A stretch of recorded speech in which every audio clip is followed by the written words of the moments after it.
ಬಾಲಕಿಯ ಮೇಲೆ ಕಾಮುಕನಿಂದ ಅತ್ಯಾಚಾರ. ರಾಯಚೂರು ಜಿಲ್ಲೆಯ ಮಾನ್ವಿ ತಾಲೂಕಿನಲ್ಲಿ ಅಮಾನವೀಯ ಘಟನೆ. ಪೋತ್ನಾಳ್ ಗ್ರಾಮದ ವಿದ್ಯಾಭಾರತಿ ಶಾಲೆಯಲ್ಲಿ 2ನೇ ತರಗತಿಯ ವಿದ್ಯಾರ್ಥಿನಿ ಮುದ್ದಂಗುಡಿ ಗ್ರಾಮದ ಶಿವನಗೌಡನಿಂದ ಅತ್ಯಾಚಾರ. ಮಾನ್ವಿ ಠಾಣೆಯಲ್ಲಿ ಪ್ರಕರಣ ದಾಖಲು.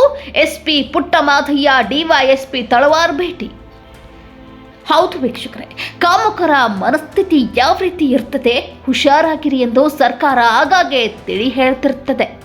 ಆದರೆ ರಾಯಚೂರು ಜಿಲ್ಲೆಯ ಮಾನ್ವಿ ತಾಲೂಕಿನ ಮುದ್ದಂಗುಡಿ ಪುಟ್ಟ ಕಂದಮ್ಮಳ ಮೇಲೆ ಶಿವನಗೌಡ ಎಂಬ ವ್ಯಕ್ತಿ ಅತ್ಯಾಚಾರ ಎಸಗಿದ್ದು ಪೋಕ್ಸೋ ಪ್ರಕರಣ ದಾಖಲಾಗಿದೆ.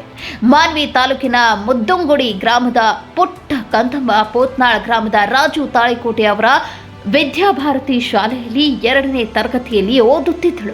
ಪೋಷಕರು ಬಂದ ನಂತರ ಮಕ್ಕಳನ್ನ ಹೊರಗಡೆ ಕಳಿಸಬೇಕು.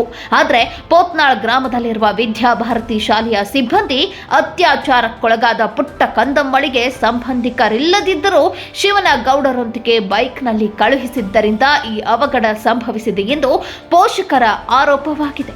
ಅತ್ಯಾಚಾರಕ್ಕೊಳಗಾದ ಪುಟ್ಟ ಕಂದಮ್ಮಳನ್ನ ಪೋಷಕರು ಮಾನ್ವಿ ತಾಯಿ ಮತ್ತು ಮಕ್ಕಳ ಆಸ್ಪತ್ರೆಯಲ್ಲಿ ಚಿಕಿತ್ಸೆ ಕೊಡಿಸಿ ರಾಯಚೂರು ರಿಮ್ಸ್ ಆಸ್ಪತ್ರೆಗೆ ದಾಖಲಿಸಿದ್ದಾರೆ. ಪೊಲೀಸ್ ಇಲಾಖೆ ಸಿಬ್ಬಂದಿ ತನಿಖೆ ನಡೆಸಿ ಆರೋಪಿ ಶಿವನಗೌಡನನ್ನ ಬಂಧಿಸಿ ಮಾನ್ವಿ ಠಾಣೆಯಲ್ಲಿ ಪೋಕ್ಸೋ ಪ್ರಕರಣ ದಾಖಲಿಸಿದ್ದಾರೆ.